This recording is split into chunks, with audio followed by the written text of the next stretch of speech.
Hi everyone, welcome to Life Tips by Ning. In today's episode, I'm sharing explanations for the 12th hexagram in I Ching called stagnation. So on the surface, it means the yin and yang's qi doesn't interact with each other, which will result in blockage, obstruction, and decline. So overall, it's a fairly negative result. First, we can see this meaning from the image of this hexagram. So the external triagram is heaven and the internal triagram is earth. Heaven is made up of pure yang lines, so the qi goes upwards and outwards. In contrast, the earth triagram is made of pure yin lines, so the energy and the qi goes downwards. It's more introversion. Because this opposite movements, that results in the imbalance between the yin and yang and lack of interaction. And from another angle, we also say like all the hexagrams in I Ching are interconnected. So the one prior to the 12th one was 11th, peace. Peace meaning it's a positive one, right? Meaning I have a lot of abundance, plenty of joy, peaceful and stable environment. But the final line in that 11th hexagram, meaning that the whole castle crumbled into the moat around it, meaning after a long duration of enjoyment period, people lost their own original motivation. They get lazy and content. They live in their own comfort zone. So people stop trying hard and working hard. That naturally will lead to the crumbling of the existing state, and the new will replace the old. And because that's the ending line for the prior one, that naturally will transition to this 12th stagnation hexagram, meaning things are in a very bad condition. It's blockage, it's people who are lacking talent or moral values. Those are the people in charge, which will create a lot of chaos, gossip, rumors. So everything is out of order and control. So that's the general meaning of this 12th hexagram. The thing is, nothing stays there in a permanent stage, and everybody in their lifetime will occasionally experience this type of stagnation condition. So the point and the value of learning this particular hexagram is about what should you do? What's the wisdom and guidance for people who are experiencing this type of unfavorable condition right now? Then the answer lies within each line. So the initial line, this because the positional power is low, I have no authority, so what should I do? Depend on what type of people you are. If you're the type of people who are both talented, competent, and have high moral value, what should you do in this overall unfavorable condition, right? I see three options. One is you go head in head with the incompetent or immoral people in charge.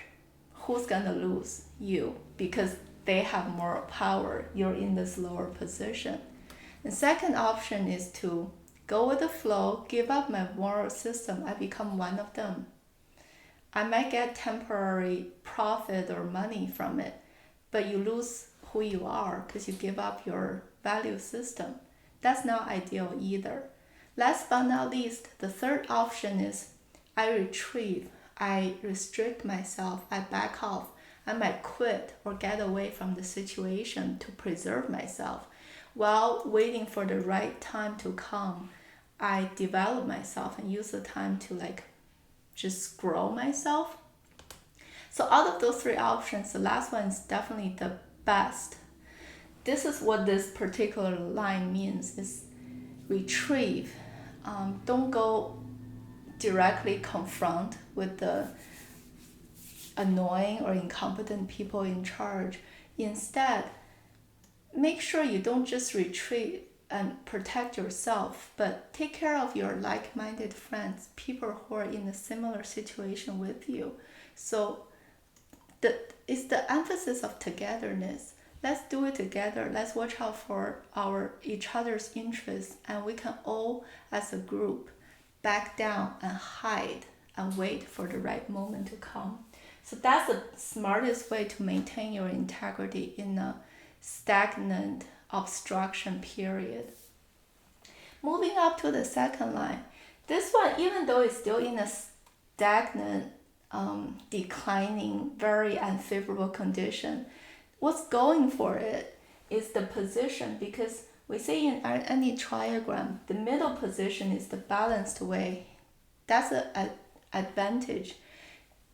Translating into the real life situation, that means this person, maybe it is still an incompetent person in charge, but at least on the surface, they seem nice, right? They don't give you that nasty, aggressive treatment because it's in the middle position.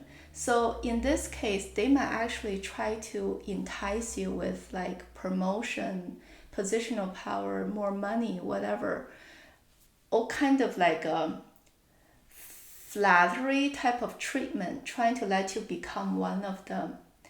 With this type of seduction, what should you do?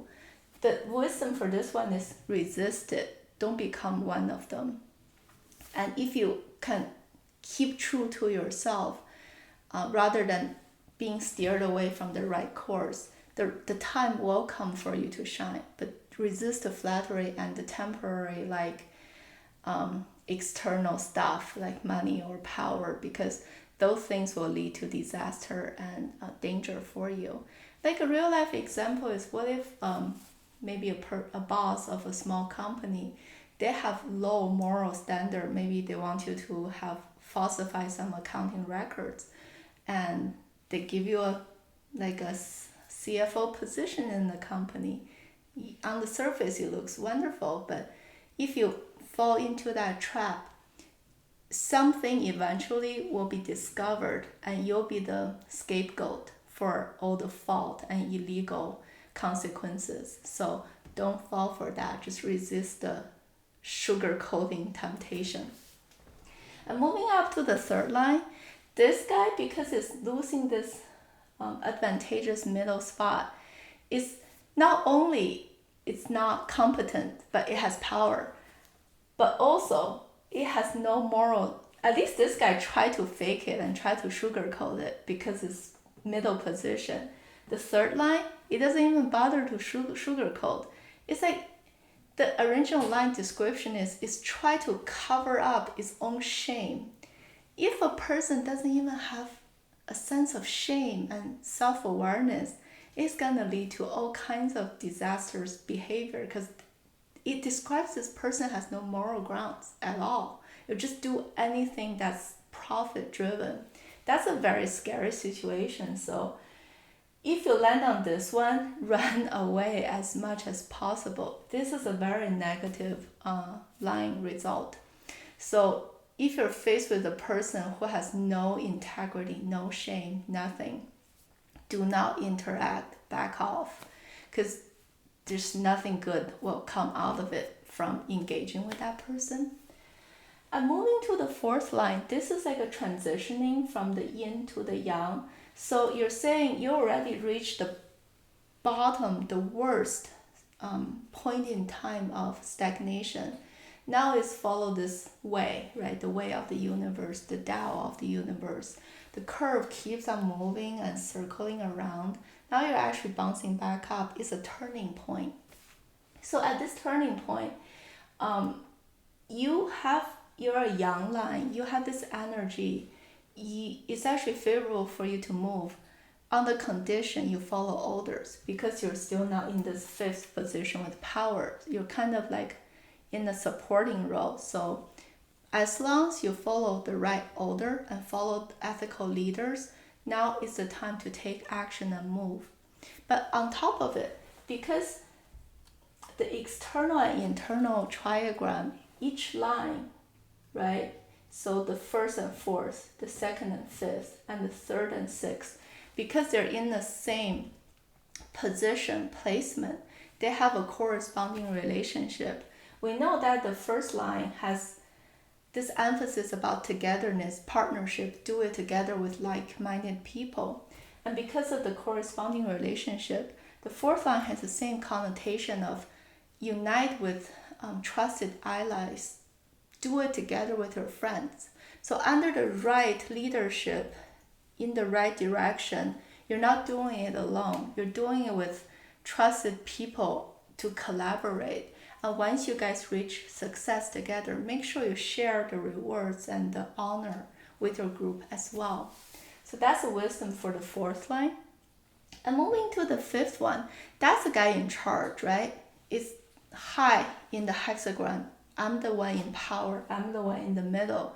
So I have this power, the wits and talent and leadership to seize this bad stagnation condition. Now I'm bouncing back up to a positive trend.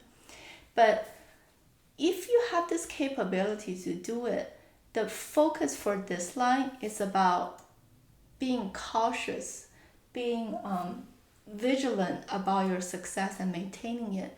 It's similar like a disease. Sometimes we treat a disease, it's temporarily cured, but you have this high risk of it coming back like a cancer and in hibernation stage. But what if it comes back? Sometimes it'll come back with a vengeance. It'll come back with way worse impact. So that's the fear is calling out. Once you see the bad situation, have this fear and cautious mindset that I will do whatever it takes to prevent it from returning. And that's the smart and wise thing to do. So last but not least, the final line, the sixth one, it's a very positive one. Because of this guy's diligence and capability, you get yourself out of this blockage and stagnation stage. So the thing is over. And it's more emphasized that, sure, your end result is you can renew the old with the joy, with the more positive, promising, and optimistic outcome. But what's contributing to that is the human power. The description is saying the whole I Ching and the way of the universe is about cyclical changes, right? Nothing stays the same. So we understand that, but especially in the bad times, before it comes back to good, we need to understand the power of being human and the strong power of human interference, how hard we can try to turn things around. And on top of it, it's about understanding the right timing to take that human action so our willpower will pay off. In the beginning, when the time is not the right time, the smart people will know to hide, to accumulate your own strength while wait. But when the time comes, that's when you come out of your hidden place. You come to the forefront of the spotlight, take action, try everything you can from your prior period of building up to shine, to influence, to turn the table around. It's the ending stage is more calling out the beauty and the power of human willpower and how we can influence when the time comes. So that's the overall explanation of the 12th hexagram. I hope you guys enjoyed it, and I'll see you next time. Bye.